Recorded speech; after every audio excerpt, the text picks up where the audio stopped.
questão é, volta a conversar com o sociólogo Ademir Ramos. O professor Ademir Ramos, ele conversou conosco principalmente sobre política. E hoje nós vamos falar sobre as regras da política mais uma vez. E vamos falar sobre propaganda eleitoral. Tudo bem, professor? Tudo bem, é um prazer estar de novo no programa, conversando sobre esse conteúdo tão importante para a formação da cidadania, particularmente aos manauaras e amazonenses. Vamos começar então pela propaganda eleitoral. A propaganda eleitoral está sofrendo uma reforma agora, retiraram os cartazes, agora é santinho, com propaganda da televisão, a propaganda gratuita, e agora entrou bem as redes sociais. As redes sociais, pelo que eu sei, também é faca de dois gumes. Aliás, a propaganda também, se o candidato não se apresentar bem, ele fica ruim. Então eu gostaria que você explicasse um pouquinho melhor como é que é essa regra para se habilitar melhor com o eleitorado. Em primeiro lugar, na sociedade de massa, a propaganda é necessária. Necessária para se vender um produto qualquer, e particularmente para a formação da cidadania. Um processo eleitoral bastante disputado e concorrido, que é o nosso, com mais de 32 partidos, quer dizer, você tem vários atores em disputa. Então a propaganda, ela tem determinadas regras, e essas regras da mídia, o ator tem que seguir. Mas eu não estou muito preocupado com as regras da propaganda, estou preocupado como é que o eleitor vai decodificar no discurso e a imagem do candidato. Essa é uma preocupação com... Como é que ele vai escolher um bom candidato? Como é que ele vai escolher um bom candidato? Porque as regras existem, quer dizer, você tem tantos minutos, tem partido que vai pegar 20 minutos, outros 15 minutos, alguns só 3 minutos e outros menos disso, e vão ter que condensar o seu discurso em pouco tempo. A propaganda, conforme tu já disseste, é uma faca de dois gumes. Quer dizer, se o candidato não tiver proposta, e se a propaganda também não for bem feita, se não tiver uma boa equipe, que é exatamente onde está o grande custo de campanha, é a produção da mídia eleitoral. E se o candidato não tiver uma boa mídia, a imagem dele também é ferida no imaginário do eleitor. Parece que agora as produtoras vão poder pegar novamente declarações. A regra que tinha sido retirada na vez passada parece que está sendo retornada agora. Sim, só os cartazes que não estão sendo liberados foram proibidos. O dado novo, exato, é que, na verdade, a mídia social, que já está liberada a partir de então, quer dizer, muito recurso usado na mídia social também. Agora, eu já fiz vários ensaios na mídia social, assim, ensaios mesmo, e você entra e provoca para discutir política, não tem muito retorno. Não, só para... Não tem muito retorno, não sei se tu já fizeste. Eu já fiz vários ensaios assim, sobretudo no Facebook. Você provoca determinado tema, para avaliar determinado candidato, avaliação sobre determinado governo, aí não tem retorno.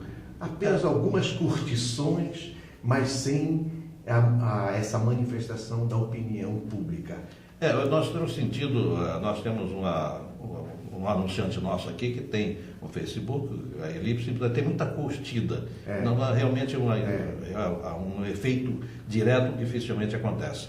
Mas nós vamos testar agora realmente com a questão, que nós lançamos agora no Facebook também, para ver se tem essa participação direta. Mas de qualquer maneira, eu queria chamar a atenção, a mídia social é, sem dúvida alguma, um canal importantíssimo, porque é imediato, é simultâneo, é presencial, enquanto a grande mídia só vai se manifestar amanhã, a mídia social já está produzindo agora. E se você não tiver cuidado, a tua imagem também está em questionamento, e as tuas propostas sobretudo.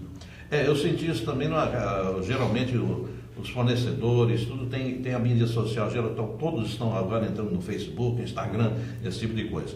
E eu tenho sentido realmente que às vezes acontece na falha, por exemplo, as operadoras, principalmente de telefonia celular, que são as que mais pecam, Eles têm recebido realmente também a crítica direta no próprio Facebook deles, no Instagram deles.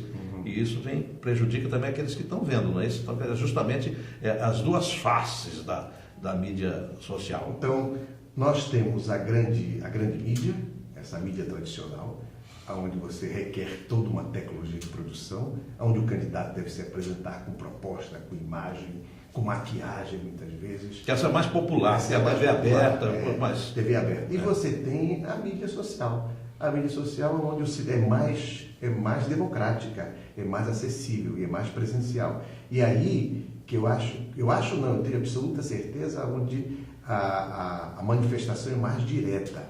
É porque o pessoal é um pouco mais escolarizado também para estar presente na mídia social, não é isso? E aí vem todo tipo de manifestação.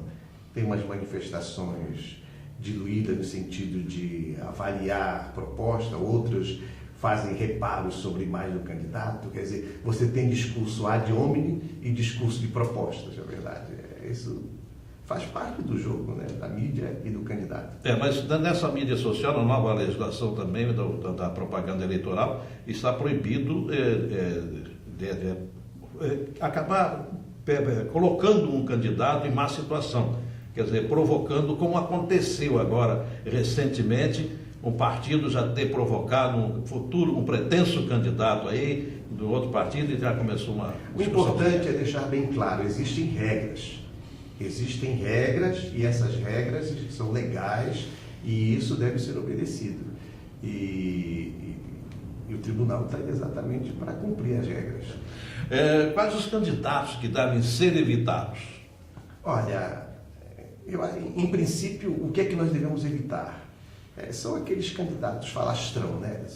Você tem que avaliar o candidato a partir de sua trajetória, porque ninguém é candidato de si mesmo. Você é candidato quando você tem uma certa trajetória, um vínculo com a política, uma participação efetiva na sociedade, ou se você prestou um serviço à sociedade, se você responde a uma demanda específica de um segmento social. Agora, de vez em quando aparece aqueles de paraquedas que você deve evitar. Quem é esse cara? Você pergunta, quem é esse cara? O que foi que apareceu? E que buraco saiu? Quer dizer, ele não tem história, na verdade é um aventureiro. Então é importante que a gente possa avaliar a trajetória, né? Avaliar o seu projeto político e, consequentemente, saber com quem anda, né? Aquela regra popular funciona. Com quem andas, eu direi quem é. Consequência de uma má escolha, quando você escolhe mal. Isso é muito grave para a cidadania e para nós, em termos de saúde política do Brasil e particularmente do Amazonas. Como é que se dá uma péssima escolha? Muitas vezes o cidadão é levado... A política é movida por paixão, sabe? Tanto o candidato é movido por paixão, quanto o cidadão também é movido por paixão. A primeira regra do jogo é o candidato buscar junto ao cidadão, ao eleitor, uma certa sincronia, uma identidade entre o que ele é e o que o eleitor pretende. Quando essa equação é celebrada, o candidato está muito bem. Mas não basta só isso. A nós, analistas, temos que pensar o quê? A paixão é importante? Sim, mas é importante atentar para a racionalidade do processo. O que é essa racionalidade do processo? É saber se esse candidato é capaz de efetivar, de fato, as suas articulações e cumprir com as promessas que está revelando e a tua demanda como cidadão. Então, muitas vezes, o cidadão comum, devido à exclusão social, ele vive no reino da necessidade. E como reino da necessidade, isso o cara promete. É claro que ele promete, mas não cumpre porque a legislação não permite, mas ele promete, ele pode pintar o céu de azul, que a realidade é muito ruim, a desigualdade é perversa, pode fazer com que seduza você, porque a paixão tem essa força. E o discurso tem muito mais. Então, uma péssima escolha, nós sofremos por 4 anos. Isso se tratando de governo, se tratando do parlamento, isso é muito grave. Então, eu sigo aquela regra básica da velha doutrina da igreja: ver, julgar e agir. Então, veja primeiro quem é ele, a trajetória dele, a história dele. Julgue o que foi que ele fez pela sua comunidade, pela sociedade e decida. Ele merece o seu crédito? Não. Então, tire ele do naipe, do jogo e pronto. Quer dizer que nós temos, cada um de eleitor, quando for depositar o seu voto, ele tem que pensar muito bem que ele vai colocar aquele voto em um candidato que poderá não atender as necessidades porque ele prometeu demais e não pode cumprir. Seria isso? Uma regra básica. O Brasil vive uma perversa desigualdade. O Amazonas também vive isso, perversa desigualdade, embora tenha um faturamento do Distrito Industrial de mais de 80 bilhões de reais, etc. Então, o que acontece? Muitas vezes, quando você está no reino da necessidade, da miséria, você quer resolver, você quer dar o seu jeitinho, você quer se dar bem. Mas na política, a decisão se dá do geral para o particular. Se eu voto bem, se eu tenho um bom governo, o que é um bom governo? É um governo que atenda a questão social, que faça investimento em infraestrutura, que formule políticas públicas justas, educação, saúde, etc, etc, ônibus, transporte. Se eu tenho um bom governo, o geral, eu me beneficio diretamente, assim como o João, a Maria, etc. E muitas vezes nós, porque vivemos na necessidade, queremos nos dar bem. E aí nos ferramos durante 4 anos. Muito obrigado. Obrigado. A questão não é só querer se dar bem.